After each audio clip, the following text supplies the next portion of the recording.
thinking. Nuclear hot seat, what have those boys been drinking? Nuclear hot seat, the corium is sinking. Our time to act is shrinking, but our activists are linking. Nuclear hot seat, it's the bomb.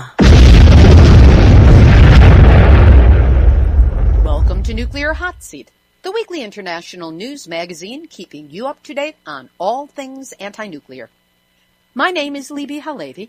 I'm the producer and host, as well as a survivor of the nuclear accident at 3 Mile Island from just 1 mile away. So I know what can happen when the so-called nuclear experts get it wrong. Think all it takes to escape the dangers of the nuclear industry is to close down reactors? Think again. This week, we speak with Donna Gilmore of SanOnofresSafety.org about the ongoing dangers we still face from the shuttered San Onofre nuclear reactors on the coast of Southern California. It's a look into the future every community will face as it shuts down reactors and moves into the "what do we do with the waste, George?" phase of nuclear industry numbnutsery. Then Scott Portsline of TMI Alert, the 3 Mile Island group, gives us a heads up on a new danger faced by nuclear facilities in the cyber espionage age. All this, plus Numbnuts of the Week and your weekly dose of anti-nuclear snark will be coming up in just a few minutes. Today is Tuesday, July 1st, 2014, and here is the week's anti-nuclear news.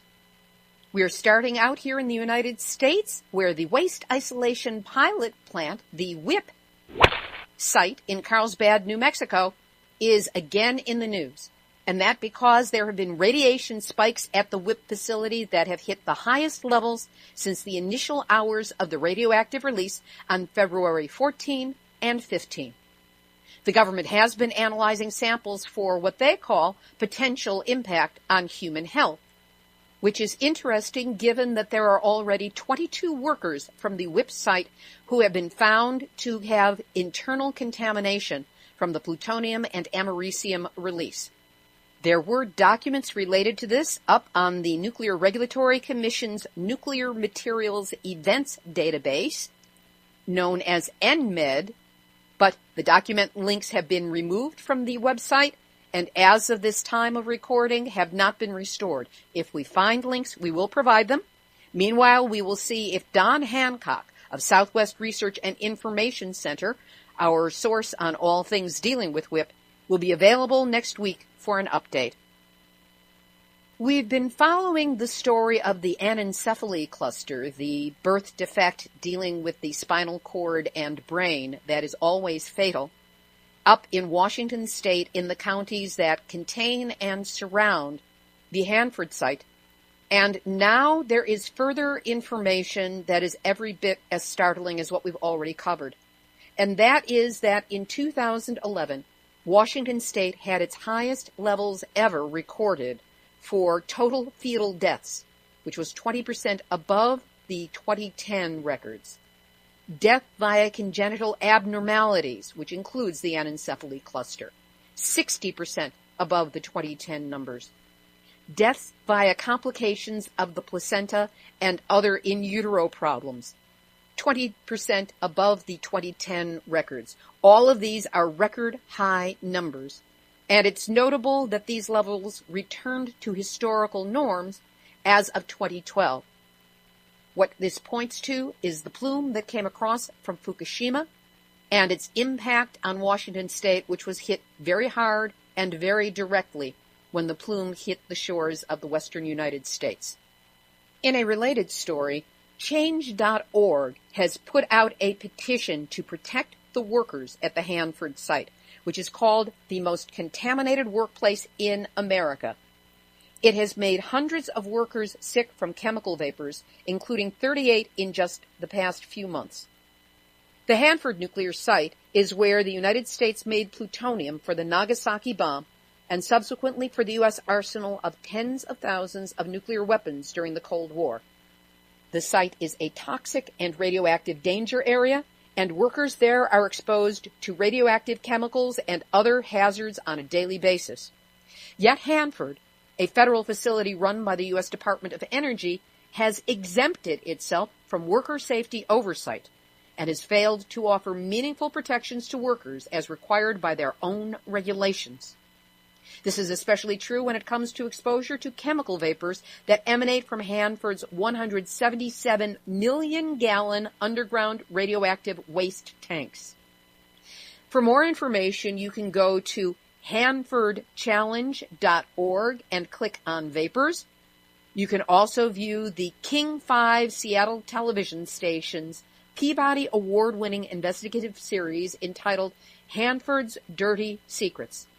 Susanna Frame, the investigative reporter in charge of this series, has been interviewed previously on Nuclear Hot Seat. She does a great job.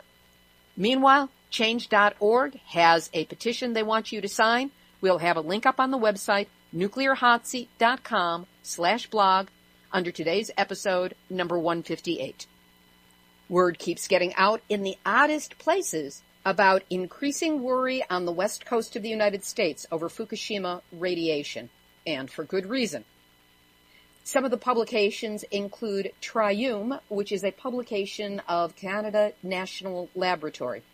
It cites radiation experts as talking on the aftermath of the Fukushima nuclear plant meltdown in 2011, which they interestingly refer to as a partial meltdown. I don't know how less partial this could be than 3 reactors that melted down, but in any event, not to quibble over semantics as I usually do, they were talking about the importance of the sampling the department is conducting off the coast of Vancouver Island to monitor the transport of radioactive contaminants via ocean currents from Fukushima. The International Fish Oil Standards Program, IFOS, is now testing fish oil samples for radiation, with Wiley's Finest as its first adopter. According to Natural Doctors International, or NDI, there has been a substantial increase in consumer inquiries in the wake of Japan's Fukushima Daiichi nuclear power plant disaster. Consumers in the natural channel have consistently communicated that radiation contamination in fish oil is a significant concern with consumers. Professor Dale Dewar of the University of Saskatchewan's Department of Family Medicine is quoted as saying, "We really do not know the extent of the ionizing radiation that's going to be reaching us from Fukushima. We are just watching the West Coast unfold. One of the really frightening things about ionizing radiation is that effects such as even the most rapidly growing cancers, like leukemia and thyroid cancers, are not visible in an exposed population until several years after.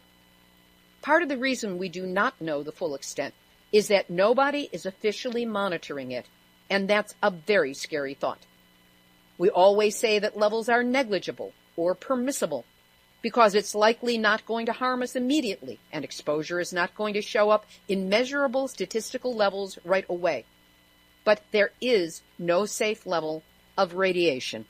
The Statesman Journal of Salem, Oregon, reports that Oregon officials are not looking for cesium-134, the fingerprint of radiation from Fukushima.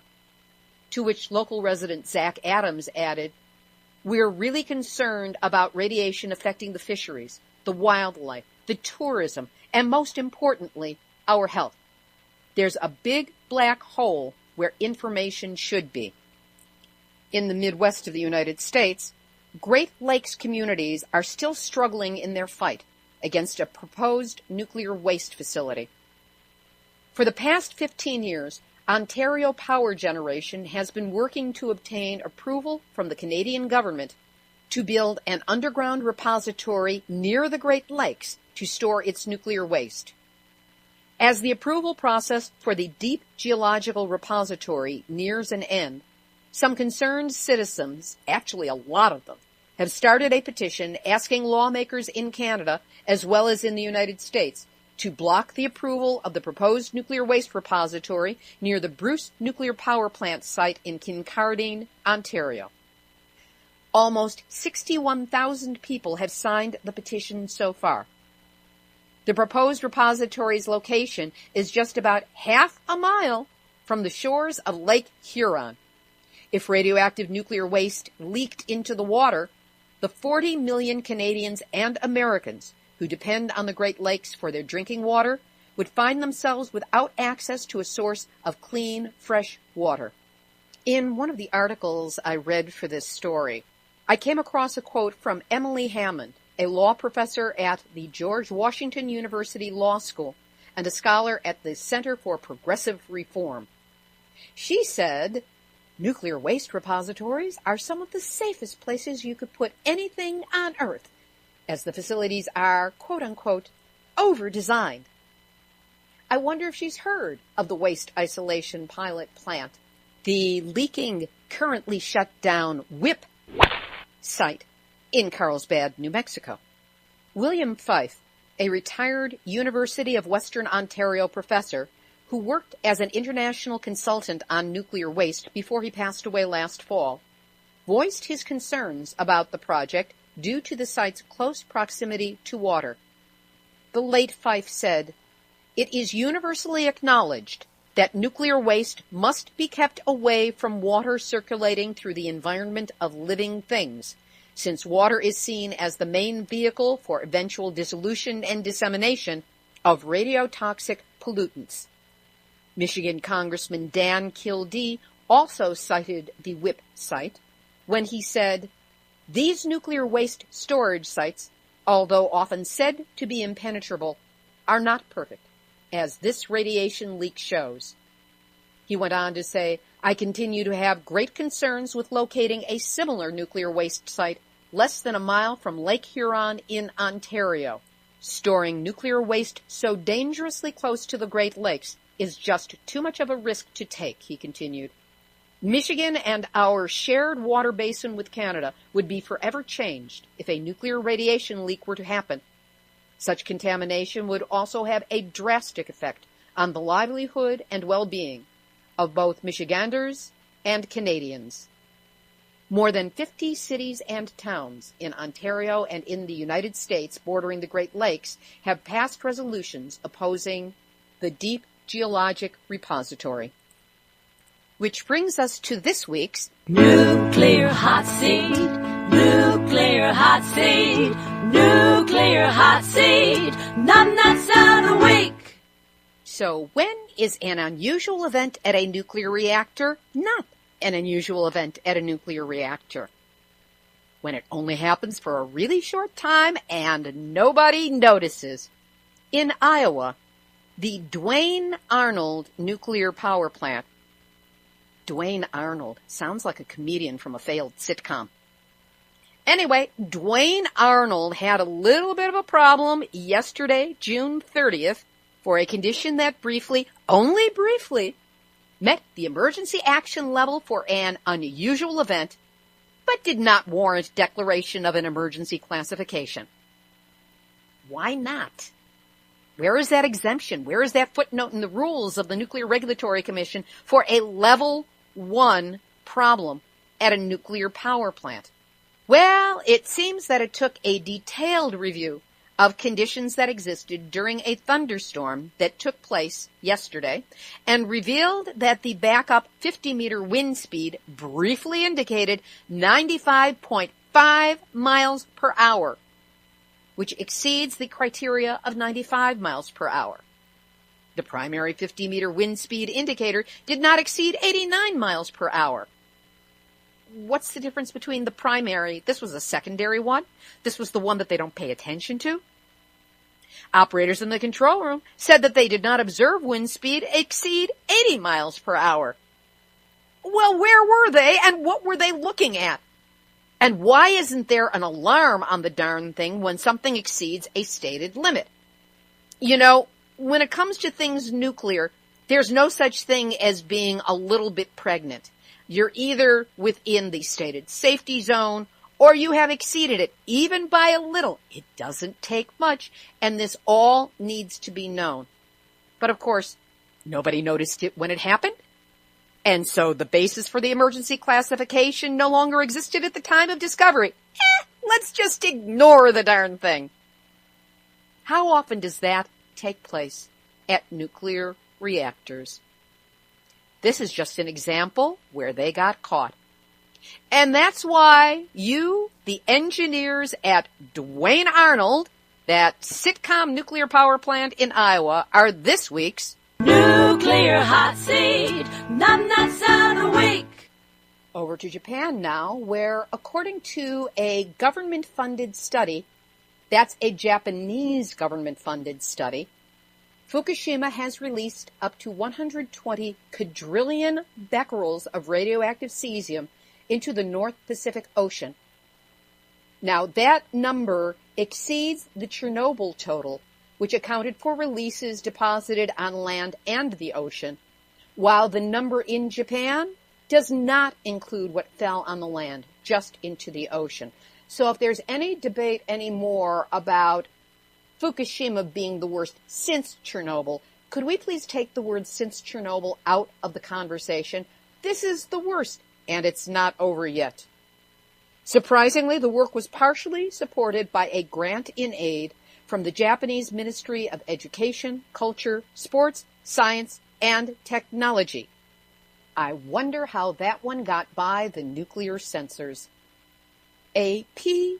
Basu of the German Federal Office for Radiation Protection has released a report from that office, Plutonium Emission from the Fukushima Accident. It states, while much has been published on environmental contamination and exposure to radioiodine and radiocesium, little is known about releases of plutonium. The explosions seem to have produced further structural damage in the containments and released large amounts of radionuclides into the environment. Certainly, some plutonium has been released with liquid effluents and discharged into the ocean. This same study reports that Fukushima plutonium has been found in a playground 60 kilometers, about 37 miles, from the nuclear plant. It goes on to state that up to 14 million becquerels of plutonium-239 and 240 were released, some of it possibly in the form of fuel fragments from the explosion at Unit 3.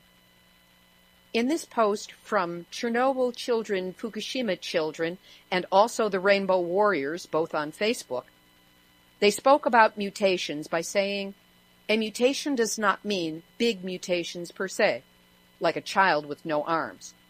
Mostly it means tiny, hidden mutations. For example, a particular weakness, a part of the personality, a susceptibility, or just the malignancy of certain tumors. Something that we see as normal. Weak points are part of the normality. Are increasing amounts of weak points still normal? Yes, until a climax is reached. These mild mutations, after 10 generations and more, become the most severe mutations if this genetic information does not die out. And this then leads to extinction. There were tritium tests with mice. All mice died after 25 generations. As long as a gene pool and reproduction produce enough healthy offspring, there is a balance between life and death, a balance of normality with the weaknesses. But these small mutations are explosively increased by the quote-unquote low-level emissions. Limits do not exist for atoms. Time does not exist for atoms.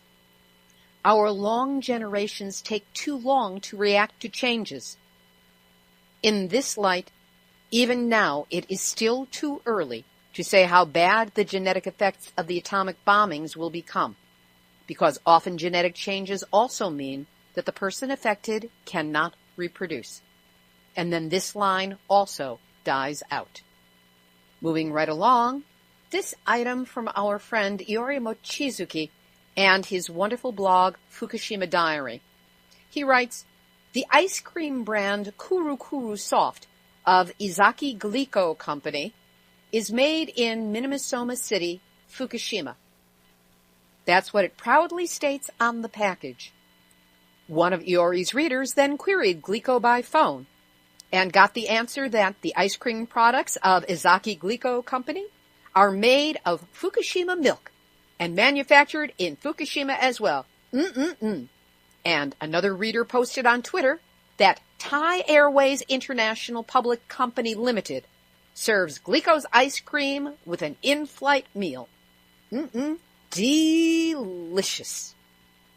And then former NHK announcer Jun Hori posted on Twitter that JAL, Japan Airlines, serves candy made out of Fukushima apple when you get on board. The candies are piled on a counter next to a paper that says, JAL's Northeast Japan Support Project. These are the candies made of Fukushima apple. Please feel free to take. No explanation was forthcoming of the dangers of internal radiation which come from ingesting radionuclides. But we couldn't expect that, could we? We will post a picture of that sign and the pile of candies on our website, nuclearhotseat.com, under episode number 158. And both of these stories are truly numbnuts adjacent. A little bit of good news out of Japan. Despite the frenetic efforts of Japanese Prime Minister Shinzo Abe and his entire government to restart at least one of the nation's shut-down nuclear reactors, this summer Japan will once again be entirely nuclear-free in the production of its energy. Kyushu Electric Power Company's Sendai reactors were chosen to lead the restart effort, but last week had to submit additional documentation to the country's Nuclear Regulation Authority. The utility had submitted its initial documents in April, but the authority found 42 flaws in the application. This according to the Asahi Shimbun. Correcting those flaws took longer than the utility had planned, and now the earliest the reactors can restart, given the regulatory process, is September. More than half the residents in Ichikiku Shikino, a town of 30,000 only 3 miles from Sendai, have signed a petition opposing restart of the reactors. The issue there is the failure of the utility and governments to provide workable evacuation plans and whether any such plans could prove feasible. According to a report from Reuters, residents say a narrow road designated as an evacuation route regularly floods at high tide. The area is served by 3 major highways, all of them nominally congested. Some 21,000 people live within the evacuation zone for the Sendai reactors. So the battle over Japan's energy future goes on. But the longer the country lives without its nuclear reactors, and the more renewable energy that is installed while the reactors are closed, the more clear it becomes that Japan simply does not need them anymore, despite Prime Minister Abe's protestations to the contrary. Thanks to NEAR's President Michael Marriott for this report. We'll have our interviews in just a moment, but first, Nuclear Hot Seat continues to reach out to people around the world who are concerned about the dangers of nuclear. We are especially active in Japan with our Voices from Japan series, which posts in 2 languages. With our increasing audience comes increasing bandwidth charges to support all the downloads, plus the usual charges from website hosting, artwork, site maintenance, and a whole slew of expenses that must be met to keep this program running. If you've donated to help us in the past, you've got my thanks and ongoing gratitude. If you've not yet donated, or you'd like to help out again, please do. Just go to nuclearhotseat.com, scroll down on the home page, and click on the big red donate button. Your assistance will go directly to helping me help you keep up to date on all things anti-nuclear. So whatever you can do to help, many thanks. Now, the interviews. This week, we speak with Donna Gilmore, one of the activists deeply involved in the actions that helped to shut down the San Onofres nuclear reactors in Southern California. We all celebrated that success and thought it was the end of the risk. But according to Donna, it only opened up a whole new set of negative possibilities brought to you by the obscenely overfunded nuclear industry. Now Donna, who is the founder of SanOnofresSafety.org, Donna brings us up to speed on the next phase of nuclear industry shenanigans, the problems of storing high burn-up fuel and dry cask storage. What could go wrong? She'll fill us in on all the possibilities. It's a set of issues that more and more communities will need to address as their local reactors get shut down for good. Note that when Donna says CPUC or PUC, she's referring to the California Public Utilities Commission, and when she says PV, it is to California Public Utilities Commission President Michael R. Peavy. Donna Gilmore, welcome back to Nuclear Hot Seat. Thank you very much. We've all just been through the San Onofres steam generator failures and the closure of both reactors on the coast of Southern California. Have we learned any lessons to avoid future ratepayer boondoggles? I think the citizens have, but I don't think Southern California Edison or our California Public Utility Commission or Nuclear Regulatory Commission have learned any lessons. And we're getting ready to have another boondoggle. What's this next boondoggle? Now that the plant is shut down, Southern California Edison wants to expedite moving the fuel out of the spent fuel pools where it's currently cooling and into dry canisters, into a dry cask system, they call it. And that's not a problem putting it in dry storage. They just need to wait for the proper cooling time, and they need to use these dry canisters that are going to hold up. Unfortunately, they've again chosen profits over safety, and they want to procure this new canister that's even worse than the one they've been using. It's a New Homes brand, and it holds 32 fuel assemblies. The previous one held 24.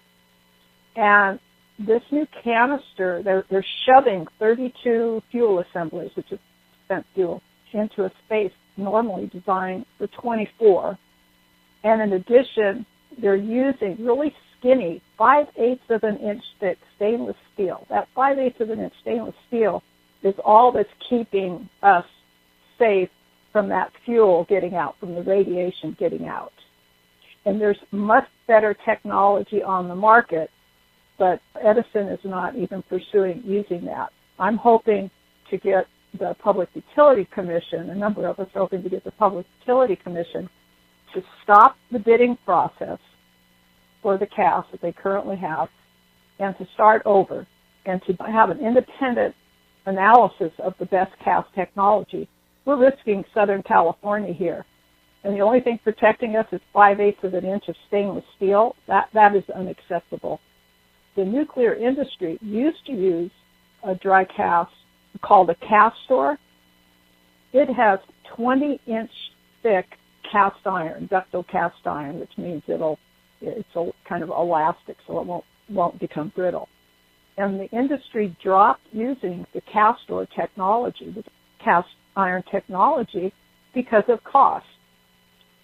And what's critical now is not only are we faced with having to store this short term, but the NRC has finally admitted we've got no long-term solution for this spent nuclear fuel anywhere in the nation.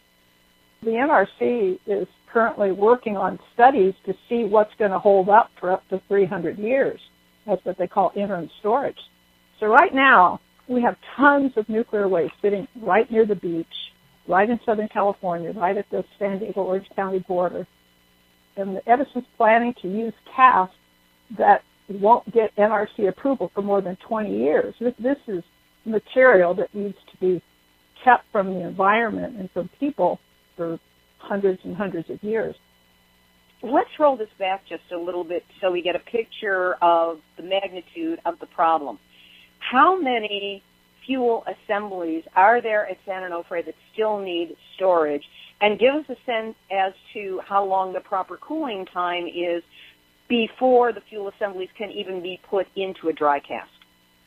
San Onofre has almost 2,800 fuel assemblies. There's 2,776 fuel assemblies that need to cool and then be put in dry canisters. In terms of how long they need to cool, the ones that contain the higher burn-up fuel, this is fuel that's burned longer, allowed to burn longer in the reactors. It could be up to 15 years total. However, San Onofre is planning to shorten that time period which is a dangerous thing to do because the shorter the cooling period, the higher the risk of failure in the canisters, especially for the higher burn-up fuel. But they're just taking one shortcut after another. Right, they're kicking the problem down the road so that maybe they outlive when the problem actually comes due. The NRC will only approve these canisters for 20 years for high burn-up fuel. They will not renew these 20-year licenses because the data isn't there to support that the high burn-up fuel can be safely stored, let alone transported for more than 20 years. It's a huge problem. It seems like this is a tremendous waste to spend tens of millions of dollars on dry casks that are not approved for more than 20 years because there will just be additional costs down the line, if not the danger of something going wrong between now and then. What has the NRC done about this, and what is the activist awareness about how we can move through this problem? What needs to be done? The NRC and the Department of Energy, they have a demonstration project. They're spending our money for a demonstration station project where they put some high burn-up fuel in a dry cask, in fact, one that isn't even approved for high burn-up fuel now, even for 20 years. And then they're going to kind of watch and see what happens. So that's their plan over the next 10 or 15 years, which, of course, is no real solution at all. Now, one of the things that I find interesting is that we have this Blue Ribbon Commission report where the commission recommended having interim storage, taking all this fuel, putting it in dry canisters, and then storing it at some interim site, maybe 4 around the country, something like that, eventually, after it's stored at the plant. And one of the people on that commission is Per Peterson. He's currently a nuclear energy professor and is a well-respected nuclear expert. Well, he was not aware, I found this out very recently, he was not aware that after the fuel was put in the dry canister, that the protective cladding around the fuel can continue to degrade, which means our first layer of protection, which is this cladding, this zirconium cladding material, could disintegrate, and then our only protection will be that skinny 5/8-inch stainless steel sitting and rusting near the coast. I actually received an email from Per. I sent him the study that confirmed what I was saying, and he wrote back and he said, "You're right, Donna." He said he wasn't aware that the cladding could fail after it's in dry storage. So to me, this just throws a big monkey wrench in the entire Blue Ribbon Commission report. They base it on false assumptions. I find it shocking that somebody who is such an acknowledged expert, he is UC Berkeley nuclear engineering professor, was not even aware of the problems of high burn-up fuel and had to be informed of it by someone who is an activist and who is certainly not a nuclear engineer. No, my background is doing systems analysis and automating systems. I'm used to researching various businesses and learning their business before I automate anything. That's the key to having a successful system.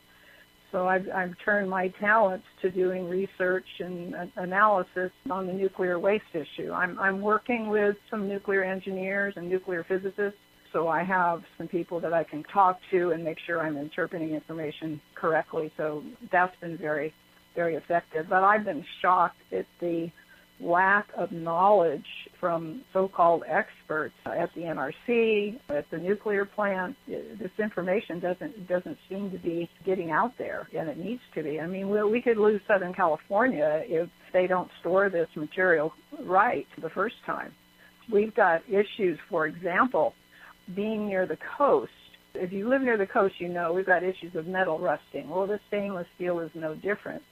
And the NRC have a document of theirs showing that they could have what's called stress corrosion cracking, which means the stainless steel can actually crack from the corrosion, and then that radiation would be released.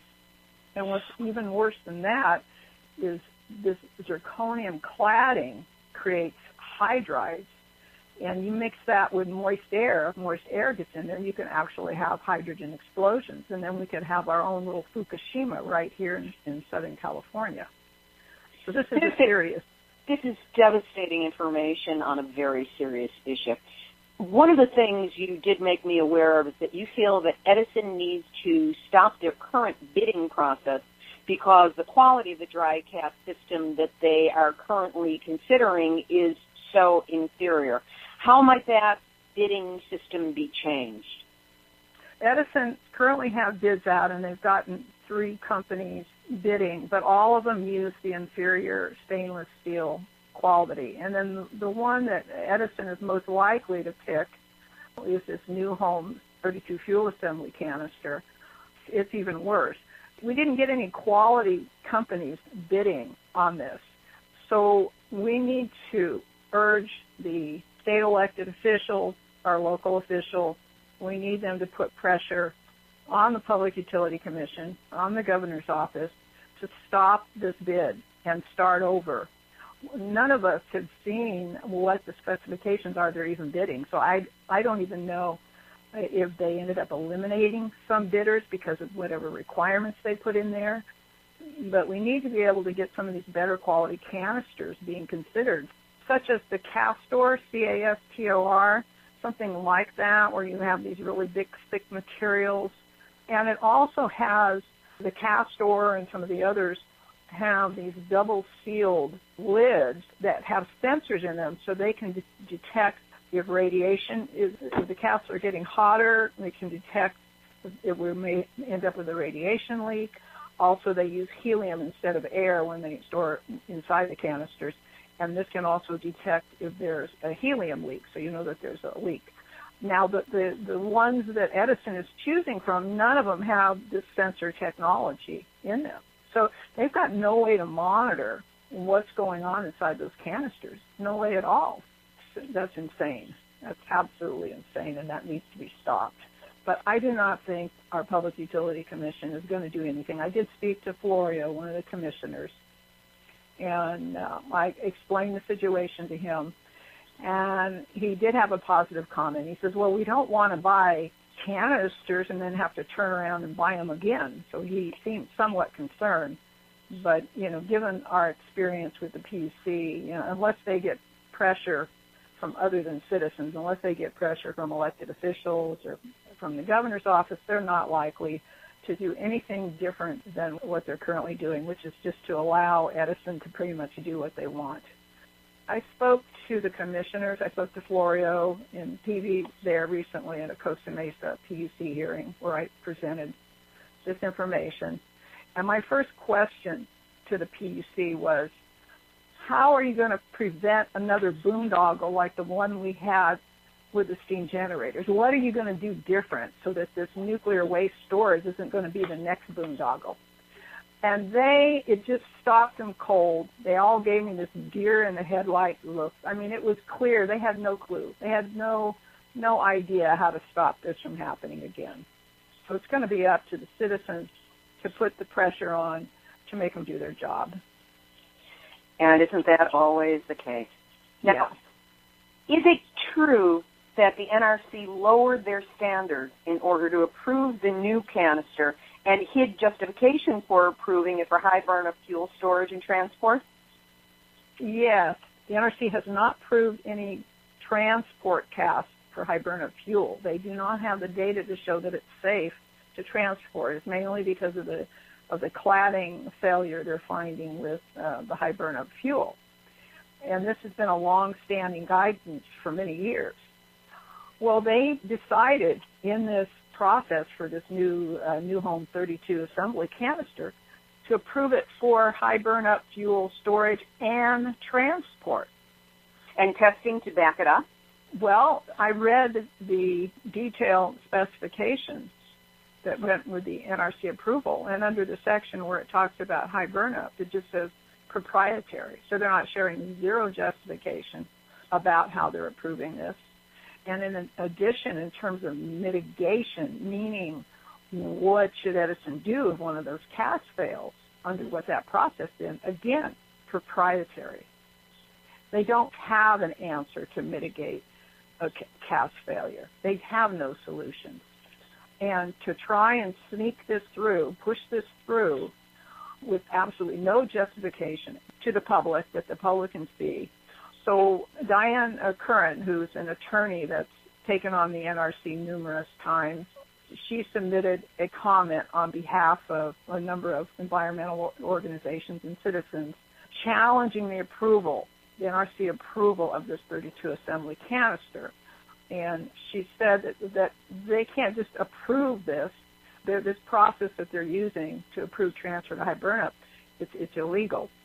And whatever she said worked. The NRC has withdrawn their approval for this canister. And just in the nick of time, because they were going to have approval to use it as of today. As of today, June 30th, 2014, all nuclear plants in the country would have been able to procure this canister, this inferior canister.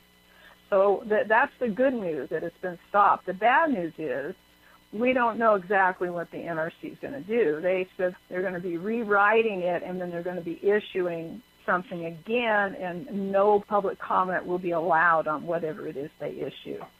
This is outrageous, So we have a stall, so we need to use this stall time to try and stop Edison from selecting one of their bids. They're probably going to pick the New Homes canister. Commissioner Florio confirmed that the PUC gave Edison $7 million to lobby the NRC to get this new canister design approved so that they could buy it. I have a copy of the letter that Edison sent to the NRC back in 2012 urging them to approve this Arriva's new canister design for this New Home 32. Commissioner Florio did say that they have not approved the money for these canisters. He said that's going to be in the decommissioning proceeding, but I have not been able to find out what that is, and I have no idea what kind of backdoor decisions are being made. And this is above and beyond the $7 million that they've already authorized to SCE. Sounds like it was more like lobbying money. Yeah, that's what it was for. It was strictly for lobbying. It wasn't to buy one single canister. It was strictly lobbying. And so I have no idea who got that $7 million. I have no idea who got that money. So apparently Edison had convinced the PUC that this was a good canister. The irony in that is I spoke to San Onofres, Tom Palmazzano. He's currently running the San Onofre. And I asked him, I said, well, Tom, with the layoffs that you've been having at San Onofre, do you have any technical experts, any engineers that are able to review these bids that you're getting from the company to make sure their products are good enough for us here in Southern California? I said, who do you rely on for your technical expertise? And he answered, the vendor, Arriva. It's like asking the fox about henhouse security. Yes, and I told this to Commissioner Florio after I spoke to him after that PUC meeting in Costa Mesa. I said, were you aware that Edison's relying on the vendor, not just for technical information about the canisters that are good, but even they're relying on them for all the technical support, how many years to cool everything, the whole 9 yards. We get pushback. The citizens that are talking to city council people, particularly in San Clemente here, we hear back, we should let the experts, the Edison, they're the experts. We should leave it to the experts.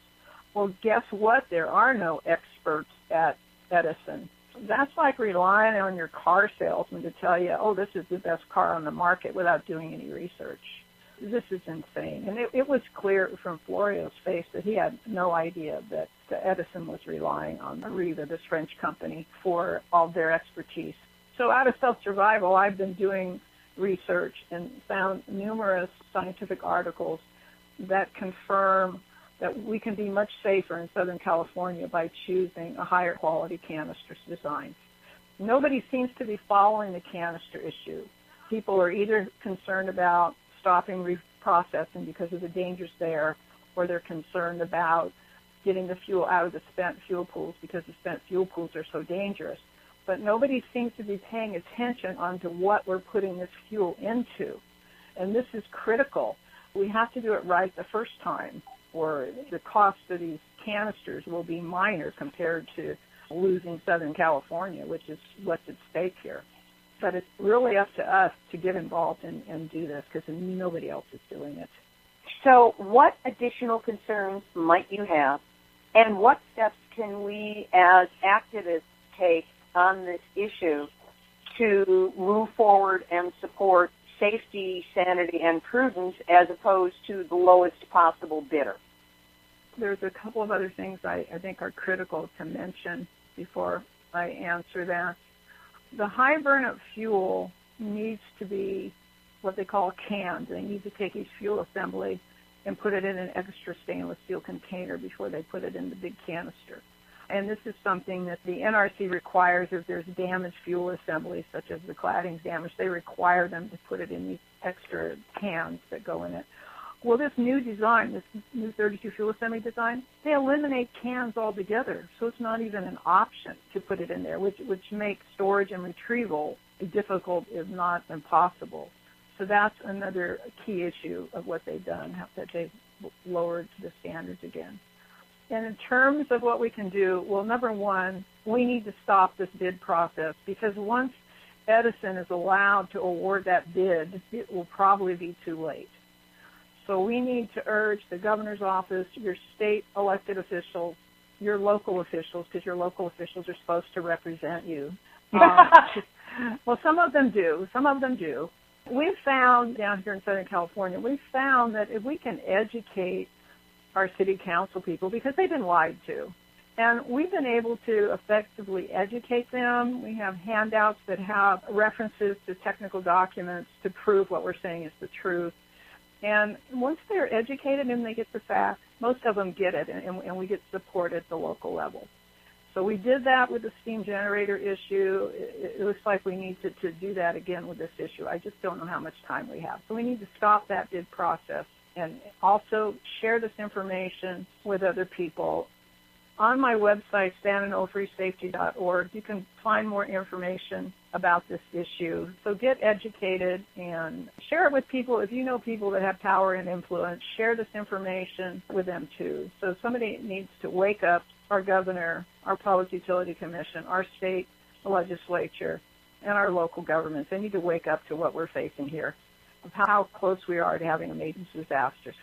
I can't do it by myself. I need some help. I'm doing the research. I'm working with the attorneys to slow this approval down, but I can't do it myself, so I need help. And as people have questions or they want to get more involved, they can contact me via the website or the contact form, and I'd be more than happy to work with them. SanOnofresSafety.org. Correct. Donna Gilmore, thank you so much for the work you're doing for this eye-opening report, because this is just a preview of what any community potentially is going to be facing at whatever point they get their nuclear reactors shut down. That's not the end of the problem. Have your happy dance, have your celebration, and then realize the work just moves on to a different arena. Right, exactly. Again, Donna, thank you for being a guest this week on Nuclear Hot Seat. Okay, it's my pleasure. That was Donna Gilmore. Her website is SanOnofresSafety.org, and she is currently looking for individuals to join her in her elegantly honed battle against San Onofre. There's a contact form on the site. Feel free to use it. Scott Portzline of 3 Mile Island Alert, the group in Harrisburg, Pennsylvania, contacted me this morning with a breaking story about nuclear reactors and cyber vulnerability. Here's what he had to say. Today, the Department of Homeland Security reported that a sophisticated computer virus has been discovered at more than 1,000 European and U.S. energy firms. Half of the attacks have infected computers in Spain and the United States. The ongoing attacks is believed to be a Russian state-sponsored Trojan virus designed to spy on energy producers. But more threatening than that is the virus infiltrates a company's virtual private networks and is capable of sabotage. This is being compared to the Stuxnet virus from a few years ago, which was used to destroy Iran's nuclear weapons program. Here's what's being revealed at this time. The virus is known by two names, energetic bear and dragonfly, and it gives the attacker the capability to disrupt energy systems and even destroy certain individual components. And it does this by taking over microprocessors called SCADA systems. SCADA, S-C-A-D-A. It stands for Supervisory Control and Data Acquisition. It works by maliciously altering the instructions which control machines, valves, pressures, voltages, etc. In the case of energetic bear, attackers use this strategy called watering hole attacks. They accomplish this by putting Trojan-infected software on the SCADA manufacturers' websites. And then when a vendor went to update his software at the manufacturer's website, he downloaded this virus. And then the infected software creates a virtual private network and begins collecting data and reporting back to home base. It's capable of running additional routines such as collecting passwords and taking screenshots and collecting documents and cataloging documents on infected computers. Today I spoke with an NRC cybersecurity official who was totally unaware of the attack. So we don't know what impact at this point the software and the potential sabotage that could occur is having in the United States. One defense measure we don't yet have in the United States is a clearinghouse for these nuclear licensees. They should be required to report any cyber trouble they detect within 15 minutes, even if it's not understood that it's a normal computer problem or a cyber attack. That way, if there's a concerted effort by foreign enemies, we could head it off as early as possible. I've suggested this to the Nuclear Regulatory Commission. Some of the security people agree with me, yet it has not been adopted. That was Scott Portzline of TMI Alert and a regular contributor to Nuclear Hot Seat. So what does it mean to find yourself accidentally in proximity to a leaking nuclear reactor? Find out in my new nuclear memoir, Yes, I Glow in the Dark, 1 mile from 3 Mile Island to Fukushima and beyond. It's available as an ebook on Amazon Kindle, and you can check out a free excerpt by going to nuclearhotseat.com and signing up in the big yellow box. You'll get the PDF by return email. Here's today's final thought.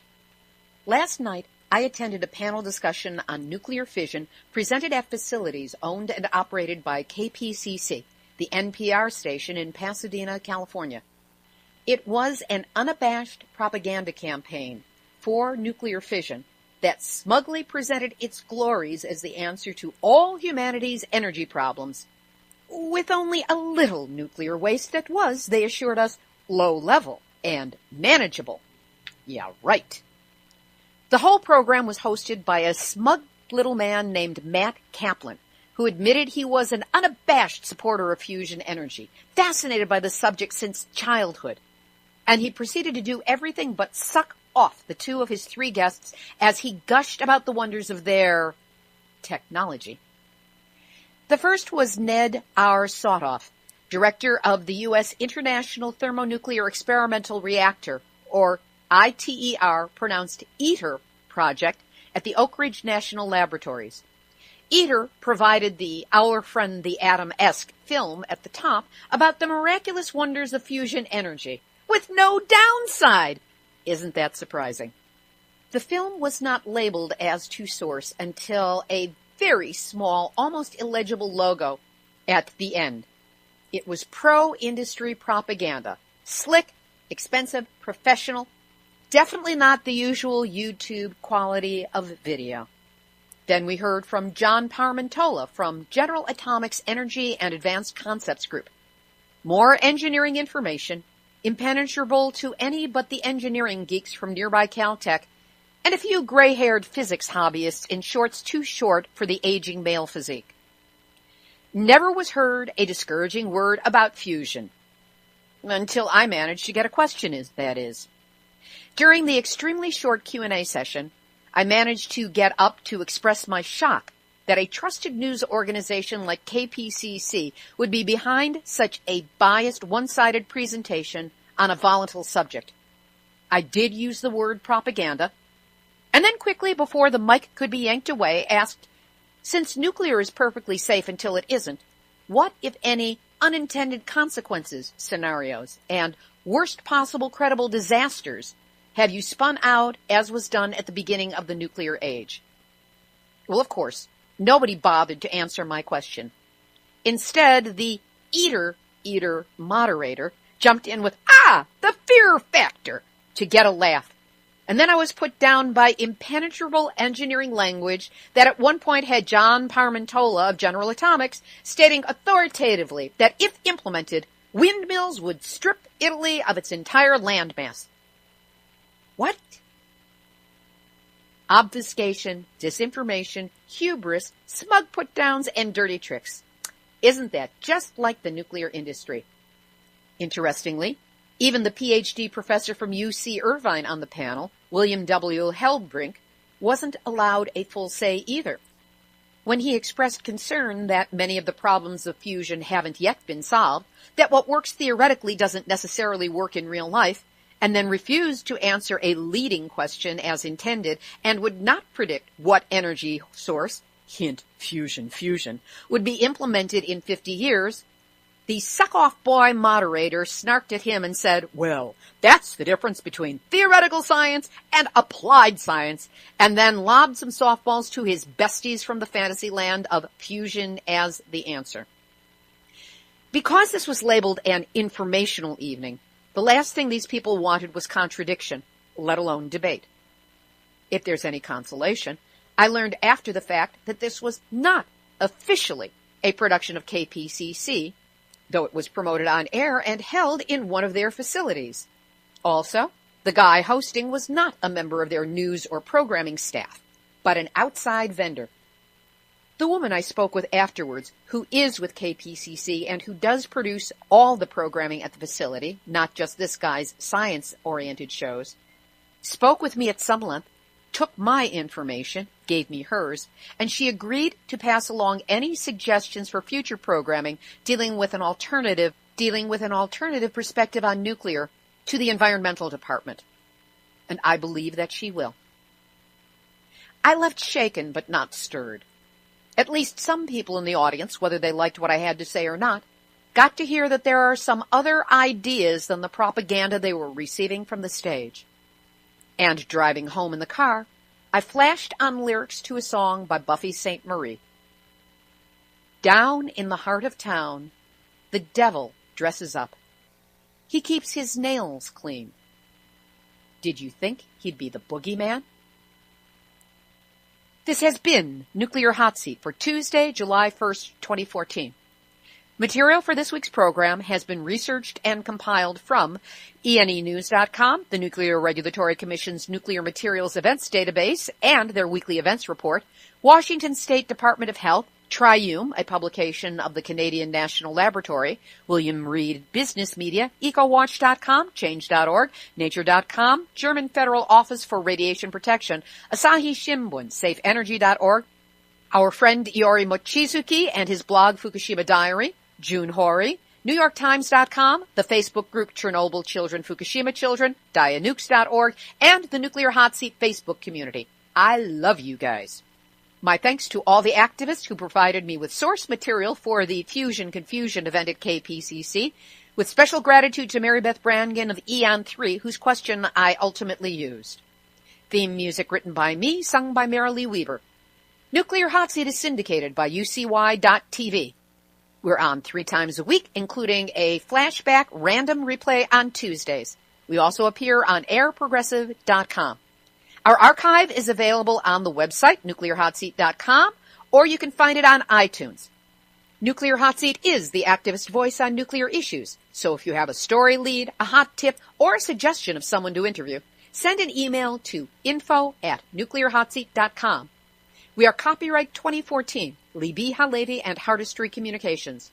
All rights reserved, but fair use allowed. You have permission to reuse granted as long as you are a nonprofit. Provide proper attribution, website, and email. This is Libbe HaLevy of Hardestry Communications, the heart of the art of radiation that's going to be reaching us from Fukushima.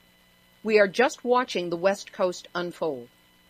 One of the really frightening things about ionizing radiation is that effects such as even the most rapidly growing cancers, like leukemia and thyroid cancers, are not visible in an exposed population until several years after. Part of the reason we do not know the full extent is that nobody is officially monitoring it, and that's a very scary thought. We always say that levels are negligible or permissible because it's likely not going to harm us immediately, and exposure is not going to show up in measurable statistical levels right away. But there is no safe level of radiation. The Statesman Journal of Salem, Oregon, reports that Oregon officials are not looking for cesium-134, the fingerprint of radiation from Fukushima. To which local resident Zach Adams added, "We're really concerned about radiation affecting the fisheries, the wildlife, the tourism, and most importantly, our health. There's a big black hole where information should be." In the Midwest of the United States, Great Lakes communities are still struggling in their fight against a proposed nuclear waste facility. For the past 15 years, Ontario Power Generation has been working to obtain approval from the Canadian government to build an underground repository near the Great Lakes to store its nuclear waste.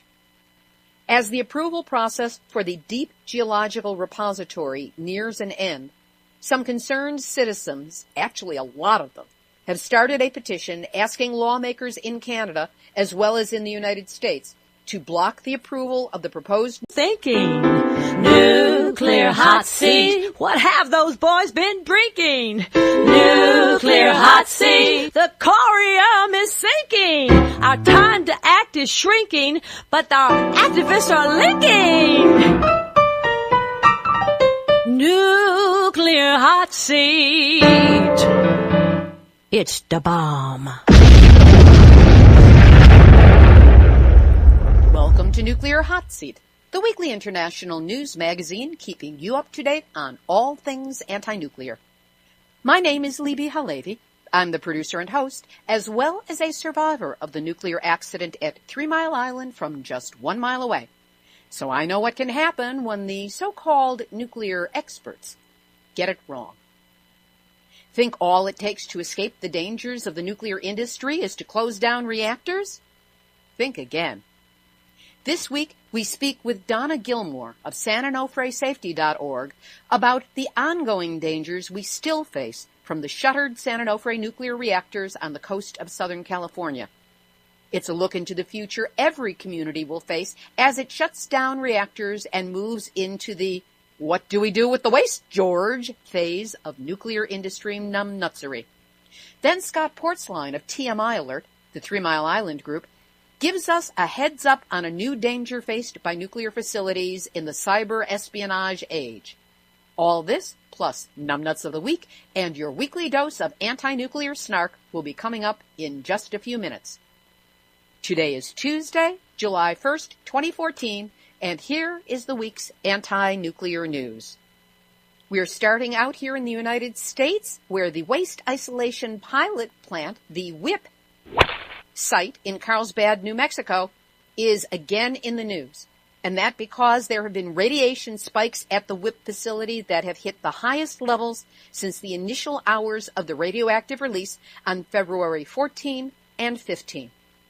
The government has been analyzing samples for what they call potential impact on human health, which is interesting given that there are already 22 workers from the WIPP site who have been found to have internal contamination from the plutonium and americium release.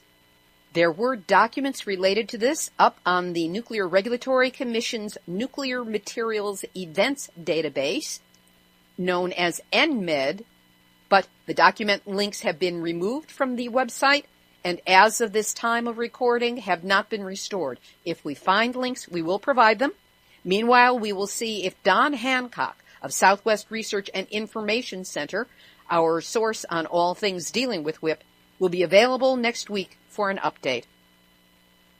We've been following the story of the anencephaly cluster, the birth defect dealing with the spinal cord and brain that is always fatal, up in Washington State in the counties that contain and surround the Hanford site. And now there is further information that is every bit as startling as what we've already covered. And that is that in 2011, Washington State had its highest levels ever recorded for total fetal deaths, which was 20% above the 2010 records. Death via congenital abnormalities, which includes the anencephaly cluster, 60% above the 2010 numbers. Deaths via complications of the placenta and other. Reporter in charge of this series has been interviewed previously on Nuclear Hot Seat. She does a great job. Meanwhile, Change.org has a petition they want you to sign. We'll have a link up on the website, nuclearhotseat.com/blog, under today's episode, number 158. Word keeps getting out in the oddest places about increasing worry on the west coast of the United States over Fukushima radiation, and for good reason. Some of the publications include Triume, which is a publication of Canada National Laboratory. It cites radiation experts as talking on the aftermath of the Fukushima nuclear plant meltdown in 2011, which they interestingly refer to as a partial meltdown. I don't know how less partial this could be than 3 reactors that melted down, but in any event, not to quibble over semantics as I usually do, they were talking about the importance of the sampling the department is conducting off the coast of Vancouver Island to monitor the transport of radioactive contaminants via ocean currents from Fukushima. The International Fish Oil Standards Program, IFOS, is now testing fish oil samples for radiation, with Wiley's Finest as its first adopter. According to Natural Doctors International, or NDI, there has been a substantial increase in consumer inquiries in the wake of Japan's Fukushima Daiichi nuclear power plant disaster. Consumers in the natural channel have consistently communicated that radiation contamination in fish oil is a significant concern with consumers. Professor Dale Dewar of the University of Saskatchewan's Department of Family Medicine is quoted as saying, "We really do not know the extent of the ionizing utero problems, 20% above the 2010 records. All of these are record high numbers, and it's notable that these levels returned to historical norms as of 2012. What this points to is the plume that came across from Fukushima and its impact on Washington State, which was hit very hard and very directly when the plume hit the shores of the western United States." In a related story, Change.org has put out a petition to protect the workers at the Hanford site, which is called the most contaminated workplace in America. It has made hundreds of workers sick from chemical vapors, including 38 in just the past few months. The Hanford nuclear site is where the United States made plutonium for the Nagasaki bomb and subsequently for the U.S. arsenal of tens of thousands of nuclear weapons during the Cold War. The site is a toxic and radioactive danger area, and workers there are exposed to radioactive chemicals and other hazards on a daily basis. Yet Hanford, a federal facility run by the U.S. Department of Energy, has exempted itself from worker safety oversight and has failed to offer meaningful protections to workers as required by their own regulations. This is especially true when it comes to exposure to chemical vapors that emanate from Hanford's 177 million-gallon underground radioactive waste tanks. For more information, you can go to hanfordchallenge.org and click on Vapors. You can also view the King 5 Seattle television station's Peabody Award-winning investigative series entitled Hanford's Dirty Secrets. Susanna Frame, the investigative